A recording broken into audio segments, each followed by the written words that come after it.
लेकिन इस बार गोवा की पॉलिटिक्स में थोड़ा गजब भी हो रहा, गजब इस लिहाज से हो रहा क्योंकि जो प्रमोद सावंत है वो कह रहे हैं कि पुर्तगालियों के समय में जो हिंदू टेम्पल्स थे उनको तोड़ दिया गया था, तो इस बार हम उन टेम्पल्स का नवनिर्माण करेंगे। अब ये पॉलिटिक्स तो गोवा में कभी नहीं थी, ये पॉलिटिक्स तो नॉर्थ इंडिया में होती थी। तो ये जो प्रमोद सावंत ने बोला है, इस बोलने का कॉन्टेक्स्ट क्या है और क्या इसका फायदा बीजेपी को होगा? क्योंकि बीजेपी को लगता है कि जो माइनॉरिटी कम्युनिटी वहां पे है, हमारे यहाँ 60% से ज्यादा मेजॉरिटी हिंदू कम्युनिटी है, तो हिंदू वोट बैंक को अपनी तरफ लाने की कोशिश कर रहे हैं। आशुतोष, मैं मेरा बुक प्रमोट नहीं कर रहा हूँ, लेकिन यही बात है जो मैंने इस बुक में लिखी है। मैं एक बात कहूं, इस देश के अंदर लोग कोल्ड ड्रिंक्स प्रमोट करते हैं, इवन की जो कंघे बनते हैं बाल जिससे करते हैं वो भी प्रमोट करते हैं, तो पढ़े लिखे आदमी को अपनी किताब क्यों नहीं प्रमोट करनी चाहिए? Why should we have a guilty conscious? We should promote book. नहीं, ऐसा मैं इतनी चीज कह रहा था कि बुक प्रमोट करने के लिए नहीं कह रहा हूँ कि no I am saying book को प्रमोट करना चाहिए ताकि लोग पढ़े, गोवा के बारे में जाने, गोवा की राजनीति क्या है। ये I am in complete disagreement with you on that. हाँ नहीं, लेकिन इसमें बात ये है कि ऐसा नहीं है कि हिंदुत्व का स्लोगन लेके इससे पहले भारतीय जनता पार्टी ने कुछ प्रयास नहीं किया था, डेफिनेटली किया था। भारतीय जनता पार्टी तो आई पहली बार राम जन्मभूमि इशू के बाद यहाँ आई और 1994 में उनके 4 विधायक चुन के आए। उससे पहले 2 बार लोकसभा चुनाव भी लड़े थे, मनोहर पर्रिकर और श्रीपाद नायक जो अभी केंद्र में मंत्री भी है, वो चुनाव लड़े थे और वो सेकंड थर्ड पोजीशन में आए थे, दूसरी बार तो सेकंड पोजीशन में आए थे। लेकिन एक बात कहना चाहता हूँ, इसलिए थोड़ी आशुतोष में थोड़ा बैकग्राउंड बता सकता हूँ? Please go ahead. तो मुझे याद है 1991 की लोकसभा के चुनाव थे और पूरा माहौल था वो राम जन्मभूमि का माहौल था। इस माहौल में एक लीडर आए विश्व हिंदू परिषद के, मेरा कहना गलत नहीं है तो उनका नाम था स्वामी धर्मेंद्र। और ये स्वामी धर्मेंद्र, मैं जर्नलिस्ट था, रिपोर्टर था, तो मैंने उन्हें पूछा कि आप ऐसे बोल रहे हैं कि अभी बाबरी मस्जिद ये करके डिमोलिश करके वहां मंदिर बनाना चाहिए, राम मंदिर बनाना चाहिए। गोवा में भी जहां गोवा की famous, world famous old Goa की जो चर्च है, वहां पहले महादेव का मंदिर था। तो आप ये भी कहेंगे क्या कि महादेव का ये ओल्ड गोवा की चर्च डिमोलिश करके वहां महादेव का मंदिर बनाया जाए? तो बोले हाँ डेफिनेटली, हम ये भी मुद्दा लेंगे, ये भी इशू ले लेंगे। तो हमने उसकी न्यूज बना डाली। 1991 का जब रिजल्ट आया तो मनोहर पर्रिकर ने मुझे बताया कि संदेश, तुम्हारी एक न्यूज से मेरे 2500 मत गए।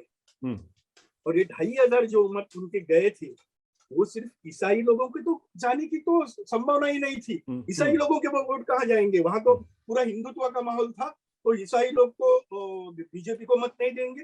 तो मत जो 2500 यानी 2500 वोट्स जो गए वो हिंदू लोगों को ही गए थे।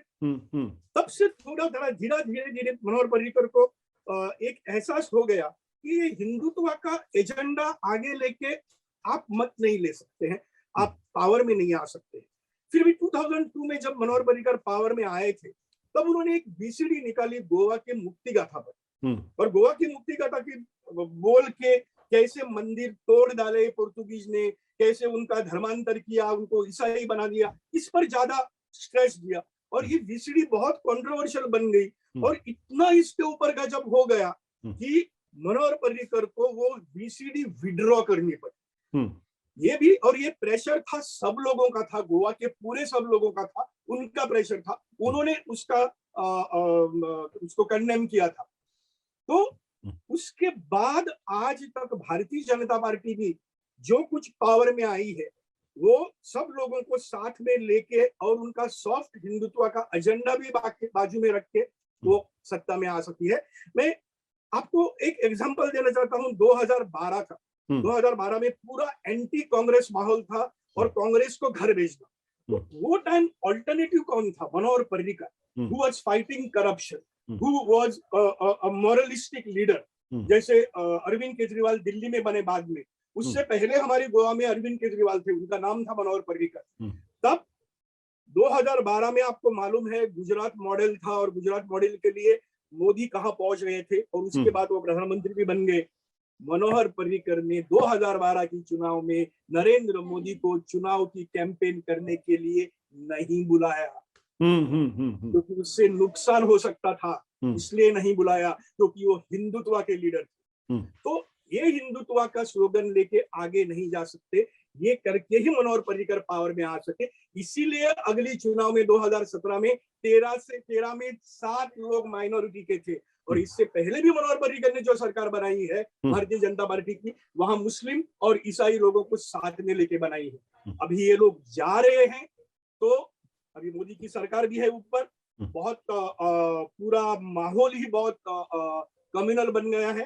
तो एक डेस्परेशन जैसा मुझे लगता है, जो सीएम जो बोल रहे हैं कि हम वहां मंदिर, अपने हमारे मंदिर फिर से बांध लेंगे। अरे कहाँ बांध लेंगे मंदिर?